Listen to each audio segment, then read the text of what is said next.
Quel engagement face à la menace terroriste en Afrique? C'est le thème de notre entretien du jour que nous ferons avec M. Clotaire Akpani. Il est le président du cadre, entendez, le Congrès africain pour le développement, la démocratie et la relance économique, une association qui a organisé tout récemment une journée d'hommage au président tchadien Idriss Itno Déby pour son engagement à lutter contre la secte Boko Haram en Afrique. Merci, M. Clotaire Akpani, d'avoir accepté notre invitation. Alors, dites-nous ce que c'est que le terrorisme. Par terrorisme, on attend simplement une politique de déstabilisation des sociétés par la violence physique, la pratique de l'injustice et surtout la propagande. Et la manifestation du terrorisme se fait très souvent de manière isolée. C'est-à-dire, c'est des gens qui sont formatés à la chose, qui ciblent un lieu donné public, qu'ils explosent, soit par une bombe, soit par une auto-explosion. Il y a aussi des fois des endroits bien ciblés, des cadres bien ciblés, des cadres symboliques ciblés, qui sont aussi détruits quelquefois par les actes terroristes. Donc le terrorisme, quelque part, c'est d'instaurer la peur sur le gouvernant et le gouverné afin de se faire entendre. Y a-t-il d'autres formes du terrorisme? Oui, il y a plusieurs types de terrorisme. Il y en a plusieurs. D'abord, il y a le terrorisme isolé. Le terrorisme isolé, il concerne des gens, des groupuscules qui s'élèvent, qui se constituent en rébellion et qui attaquent une nation. Soit pour des frustrations ethniques surtout, et des gestions de l'État. Donc il y a les rébellions, il y a les anarchistes qui ne se conforment à rien, qui créent la déstabilisation, qui créent le désordre dans le pays. C'est une autre forme de terrorisme. Il y a la troisième forme de terrorisme individuel, qui est le nihilisme, qui consiste à ne pas respecter les valeurs, l'ordre établi, sur la base des considérations des libertés individuelles. Vous comprenez? Donc c'est ce qui se caractérise très souvent par le radicalisme islamique. Et c'est ce qu'on a l'habitude d'appeler le djihadisme ou autre. Donc ça, c'est une forme, le terrorisme individuel. Il y a le terrorisme d'État. Le terrorisme d'État, il consiste à pratiquer une violence, un système, un régime bâti autour de la violence, bâti autour de la suppression de la liberté individuelle de manifester, qui est battu autour de la suppression de la liberté des paroles et donc qui confine le peuple de ce régime-là à vivre dans une peur permanente. Et ça, on le voit souvent dans les régimes de partis uniques. Donc ça, c'est aussi une autre forme de terrorisme. Dans le terrorisme étatique aussi, nous avons des groupes qui sont organisés, qui attaquent l'État, que l'État identifie, mais qui composent avec l'État. Vous comprenez? Dans le terrorisme d'État aussi, quelquefois, quand un État veut attaquer un autre État, il faut monter un coup en s'auto-attaquant et attribue l'attaque à celui qu'il veut attaquer. Ça, c'est le terrorisme d'État. Il y a le bioterrorisme qui consiste à fabriquer des virus ou des bactéries qu'on injecte soit dans des plantes, dans un milieu d'êtres vivants qui les infectent, ou même dans l'alimentation. L'objectif, c'est de créer une psychose. Pour rappel, je peux citer par exemple la variole. Il y a l'anthrax et aujourd'hui il y a le VIH. On traite de faits des sociétés, mais pour nous, c'est un virus pensé dans des laboratoires qui a été injecté dans la population civile. Pour nous, c'est une attaque bioterroriste et aujourd'hui, il faut ajouter ce qu'on appelle l'Ebola. Vous savez le dégât que l'Ebola a causé en Guinée, en Sierra Leone, au Libéria. Il y a des zones tout entières qui sont aujourd'hui en famine parce que ces zones ne pouvaient pas pratiquer l'agriculture. Donc ça, c'est des formes de terrorisme.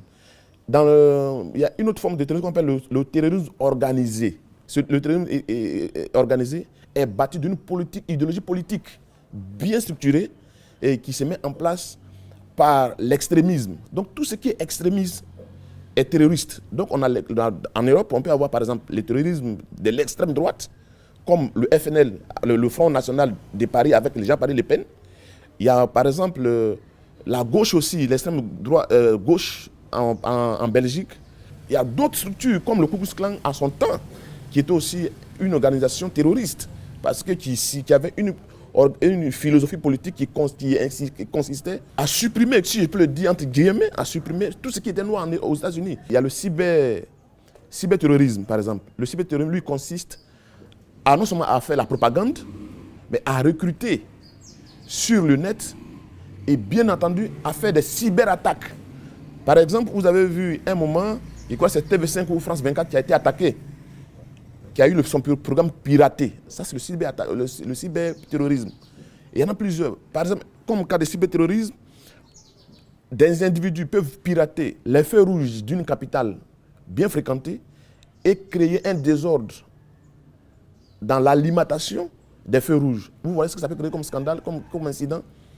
Par exemple, les métros, si c'est en Europe, qu'on peut dérégler un métro, le mettre dans un sens inverse, vous imaginez le dégât que ça peut créer. Donc, aujourd'hui, la haute technologie, aujourd'hui, est une arme du terrorisme. Existe-t-il des raisons valables pour en venir à ce phénomène qui reste une menace à nos jours au monde entier? Bien entendu, vous savez, on ne naît pas terroriste. On ne naît pas terroriste. On devient terroriste. Mais on le devient pourquoi? On le devient par rapport à des situations, par rapport à des choses que nous avons vécues. Donc, bien entendu, comme cause du terrorisme, par exemple, il y a le milieu social dans lequel on vit. Je prends un exemple. Imaginez-vous un enfant, aujourd'hui en 2015, qui naît à Daesh, qui y grandit, supposons que la guerre ne finit pas d'ici 10 ans, dans Daesh. Vous pensez que ce jeune aura la même analyse sociologique que un gars qui est né soit au Bénin, où il n'y a pas de guerre? Ce n'est pas sûr. Vous prenez aujourd'hui un Nigérien qui est né à ce moment dans le nord du Nigeria, où il y a le Boko Haram sévit depuis près de 4 ans. Pensez-vous que ce jeune homme qui vit dans le même Nigeria que celui de Lagos a la même appréhension de la paix? Donc, vous comprenez que la première cause, c'est d'abord le milieu dans lequel on vit, le milieu social dans lequel on vit. Deuxième chose, les injustices sociales. Vous venez, il y a des pays où vous partez, ce n'est qu'une ethnie, par exemple, qui se trouve dans toute l'administration. Les postes stratégiques appartiennent à ces individus et l'autre catégorie de la population est reléguée au second plan avec des postes qui ne sont pas juteux, comme on le dit entre guillemets. On prend encore toujours dans les injustices sociales, il y a des super-ethnies dans un État et il y a des sous-ethnies. Ça peut être cause de frustration. Donc vous voyez que ces frustrations peuvent amener à quelqu'un à ne plus valoriser sa vie et vouloir la livrer à des gens pour qu'il gagne quelque chose, si on lui propose mieux. Vous voyez? Donc il y a aussi la misère. Aujourd'hui, n'oubliez pas que dans le monde, il y a près de 877 millions de personnes affamées par jour. Donc c'est plus facile pour les terroristes d'aller dans les zones infectées par la famine, proposer des moyens financiers et recruter ces jeunes. La haute technologie qui fait qu'aujourd'hui l'information n'est plus sous contrôle. Et n'importe qui peut diffuser n'importe quelle information à n'importe quelle fréquence. Vous comprenez donc? Tous ces éléments contribuent bien entendu à l'essor du terrorisme. Il y a autre chose, ce que j'appelle les frustrations. Les frustrations, donc les humiliations. Déjà qu'on arrête de manière arbitraire. Vous allez aller dans des pays où toute l'opposition est en prison. Mais vous oubliez que l'opposition, le monsieur qui a des enfants, a des cousins, des frères, mais qui, une fois bloqués, n'ont plus de porte de sortie, font quoi? Mais ils se rebiffent sur eux-mêmes, ils se transforment, ils deviennent une arme contre le pays. Donc, il faut revoir. C'est ces grandes questions qu'il faut soulever. Donc, il y a les humiliations, il y en a, on jette des biens. Mais quand tes biens sont gelés, que tu ne peux plus manger, et qu'on vient te proposer 150 millions pour que tu donnes un de tes enfants, qu'est-ce que tu fais? Il y a même les résolutions de crise. Les résolutions de crise, où on utilise régulièrement aujourd'hui la force, où on utilise la politique de la guerre. Vous comprenez que dans la guerre, on peut avoir une victoire, mais de manière momentanée. Parce que celui qui est vaincu, il se prépare pour revenir. Il y a aussi ce qu'on appelle le radicalisme, qui naît des stigmatisations. Par exemple, en France, imaginez-vous que quand tu es arabe, tu es stigmatisé comme déjà un terroriste en puissance. C'est pas bon. Même quand tu es musulman, On pense que tout musulman égale à terrorisme. Non. Mais il y a un fait de société qui est vrai, qui est que tous ceux qui attaquent, tous ceux qui posent les bombes se réclament de l'islam. Mais je ne pense pas qu'on doit juger l'islam par rapport à ces individus. Ce sont des individus qui posent des actes, pas l'islam qui pose des actes.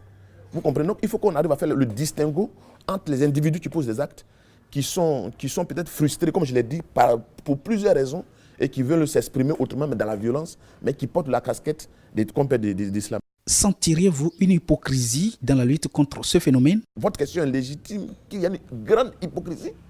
Quand il s'agit d'eux qui sont touchés, un individu, des choses sont touchés, on alerte tout le monde entier. Mais quand tu 50 Africains, 150, 3000, 2000, 100 000 personnes, c'est normal, l'Africain doit mourir. Je pense qu'on doit changer cette manière de voir. Donc, vous comprenez, il faut changer cette manière de voir. Il faut qu'on se dise qu'une vie est une vie. Quand il s'agit de préserver leurs intérêts, il faut déstabiliser les pays africains. L'OTAN existe. Mais quand il s'agit de mettre à disposition les moyens nécessaires de défense des pays africains pour lutter contre ces fléaux, ne serait-ce que sur le plan renseignement, on ne le fait pas. Selon vous, quelle méthodologie peut-on adopter dans la lutte contre le terrorisme? Vous savez, le cadre a une vision particulière. Il faut donc trouver une nouvelle forme de lutte contre le terrorisme, qui est le dialogue. Donc la négociation, qui est la diplomatie. Donc nous sommes pour le dialogue, la communication sociale, avec ce qu'on appelle, pour nous, terroristes. Pour nous, ces terroristes sont nos frères. Ils sont nos frères. Il faut qu'ils comprennent que chaque fois qu'un d'entre eux meurt, il perd sa vie, c'est l'Afrique qui perd.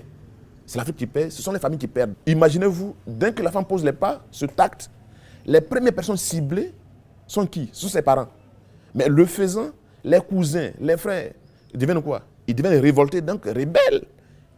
Donc, du coup, ils commencent à épouser la thèse du terrorisme. Puisque eux, qui étaient innocents, qui sont aussi des victimes, deviennent, comme on appelle, des acteurs privilégiés du terrorisme. Donc, pour nous, il faut changer cette vision, il faut voir autre chose. Il faut même accompagner les parents, dont les enfants sont aujourd'hui devenus terroristes. Il faut les accompagner, il faut les encadrer, il faut les aider, il faut les écouter, les comprendre. Donc, pour nous, il faut aller dans la négociation, il faut les approcher, il faut les écouter, il faut les socialiser. Il faut les socialiser, il faut leur donner un discours de fraternité. Parce qu'aujourd'hui, vous voyez, ce qui est le point de tout ça, c'est que la vie aujourd'hui, la vie sociale aujourd'hui est désagrégée. Et elle est dominée par quoi? Elle est dominée dans tout son sens par l'argent. Aujourd'hui, l'argent est au-dessus des valeurs morales. Et là où il n'y a pas de valeurs morales, tout est permis. Donc nous, déjà, à notre niveau, c'est de ramener les gens à la vie morale. Il faut les ramener à la vie morale, il faut les ramener au spirituel, pas tout est spirituel, il faut comprendre que le terroriste comprenne la valeur de la vie. Je veux vous le dire, personne ne sait qui est terroriste. N'importe qui peut être terroriste du jour au lendemain. Et des fois, on mange avec eux, on dort avec eux. Mais ce qui peut les interpeller, c'est notre approche avec eux, notre échange avec eux, la compréhension des situations qu'ils ont vécues, qui ont fait d'eux des terroristes, qui pourront les faire changer. Pensez-vous que votre appel peut-il changer quelque chose? Écoutez, notre appel, à notre avis, peut changer quelque chose si nous sommes d'abord compris par les chefs d'État. Parce que c'est les premiers décideurs. Si nous sommes compris par les chefs d'État, si nous sommes compris par les organisations internationales africaines, je pense que s'ils nous accompagnent avec les moyens nécessaires, notre message peut être entendu. Monsieur Clotaire Akpané, nous voici à la fin de notre entretien. Que diriez-vous pour le conclure? D'abord, je remercie Sika TV pour tout le travail que Sika TV fait pour nous, qui n'avons pas de moyens, que vous accompagnez régulièrement. Nous vous disons merci pour ce que vous faites pour l'Afrique et pour le monde. Pour conclure, moi j'ai un message à lancer. D'abord, aux frères qui sont devenus aujourd'hui terroristes, par rapport à des frustrations qu'ils ont vécues, par rapport à des humiliations qu'ils ont vécues, par rapport à certaines choses qu'ils ont vécues, ou par rapport à des convictions personnelles. Je voudrais dire à ces frères que nous voudrons les rencontrer pour échanger, pour que nous comprenions davantage ce qui les pousse à s'éloigner de la société. Qu'ils retiennent ces frères, qu'ils demeurent des frères pour nous. Qu'ils demeurent des frères pour nous et que nous leur demandons de nous rejoindre pour qu'ensemble on bâtisse une Afrique de paix, une Afrique prospère.